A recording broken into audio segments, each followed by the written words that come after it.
Two people start with the exact same amount of money. Same age, same income, same city, same financial goals. One buys a rental property. The other invests in a simple index fund. 20 years later, both are significantly wealthier. But one of them spent years dealing with tenants, repairs, unexpected expenses, and late-night phone calls. The other barely thought about investing at all. So who actually made the better decision? The answer isn't what most people think. Because when you include every dollar, every hour, every risk, and every hidden cost, the winner becomes much harder to predict. Let's find out. Ryan and Daniel are both 30 years old. They've worked hard, saved aggressively, and each have $50,000 ready to invest. Ryan loves real estate. He watches property videos, follows housing trends, and dreams of building a rental empire. Daniel takes a much simpler approach. He believes wealth should be boring. Instead of looking for properties, he invests his $50,000 into a low-cost total market index fund and sets up automatic monthly contributions. Neither thinks they're making a mistake. In fact, both are convinced they're making the smarter choice. But the next 20 years will reveal something important about building wealth. Ryan uses his $50,000 as a down payment on a $250,000 rental property. He secures a mortgage and quickly finds a tenant. The rent comfortably covers the mortgage payment. At first glance, everything looks fantastic. Every month, money comes in. He owns a real asset. People around him are impressed. When friends ask about investing, Ryan has a story to tell. He can point to an actual house and say, "That's my investment." And honestly, that feels pretty good. Meanwhile, Daniel's investment experience is far less exciting. He receives a confirmation email from his brokerage account. That's it. No property, no tenants, no keys, just numbers on a screen. And compared to Ryan's exciting new venture, it feels incredibly boring. For the first couple of years, Ryan feels like he's winning. Rent payments arrive every month, property values rise, his equity slowly grows. Everything seems to confirm that buying real estate was the right move. Then reality begins to show up. A water heater fails. A tenant moves out unexpectedly. The property sits vacant for several weeks. Repairs cost more than expected. Insurance premiums increase. Property taxes rise. None of these expenses seemed important when Ryan first calculated his returns. But now they're very real. Every landlord eventually discovers the same truth. The rent check is not profit, it's revenue. And revenue and profit are very different things. Daniel continues investing. Every month, another contribution is automatically deposited.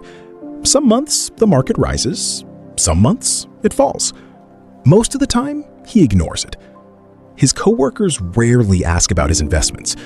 Nobody is impressed by index funds.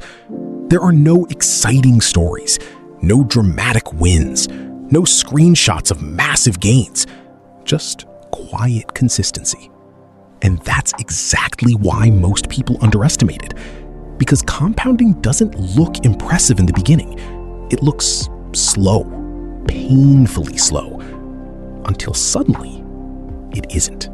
Now, before we declare a winner, we need to acknowledge something important. Real estate has a powerful weapon: leverage. Ryan didn't buy a $50,000 asset. He controlled a $250,000 asset using only $50,000 of his own money. That's a huge advantage. If the property rises in value, Ryan benefits from the appreciation of the entire property, not just his initial investment. This is one reason real estate has created enormous wealth for countless investors. When things go well, leverage acts like a wealth accelerator. But there's another side to leverage. When things go badly, it magnifies problems too. Debt doesn't care whether your property is occupied. The mortgage payment still arrives every month. Fast forward 10 years. Ryan's property has appreciated significantly. His mortgage balance has fallen. His equity has grown substantially, From the outside, it appears his investment has been a huge success. And to be fair, it has.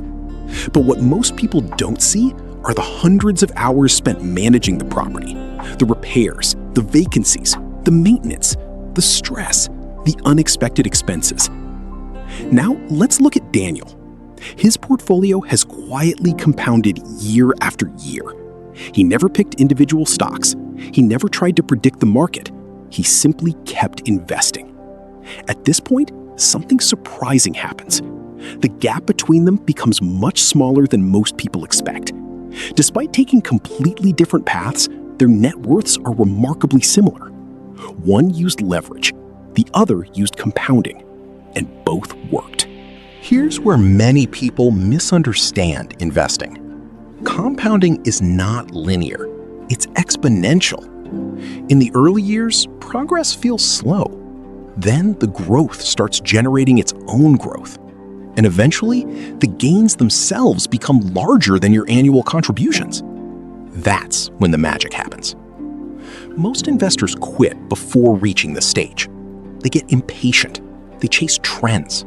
They search for shortcuts. But wealth creation often rewards patience more than brilliance. Daniel's greatest investment skill wasn't stock selection. It was simply staying invested. 20 years later, Ryan's property is worth far more than when he purchased it. His mortgage is nearly gone or completely paid off. He owns a valuable, income-producing asset. That's a tremendous accomplishment. At the same time, Daniel's portfolio has also grown dramatically. Decades of compounding have transformed what started as a simple investment account into a substantial source of wealth. And when you compare their final net worths, something unexpected appears. They're in the same neighborhood. Not identical, but surprisingly close. Ryan's path required active involvement. Daniel's path required patience. Ryan accepted debt and responsibility. Daniel accepted market volatility. Neither path was perfect. Neither path guaranteed success, but both created wealth. The real answer is, it depends on you. If you enjoy managing properties, understanding local markets, and using leverage responsibly, real estate can be an incredible wealth-building tool. If you value simplicity, flexibility, and passive growth, index funds may be the better choice. The biggest mistake isn't choosing real estate, and it isn't choosing index funds.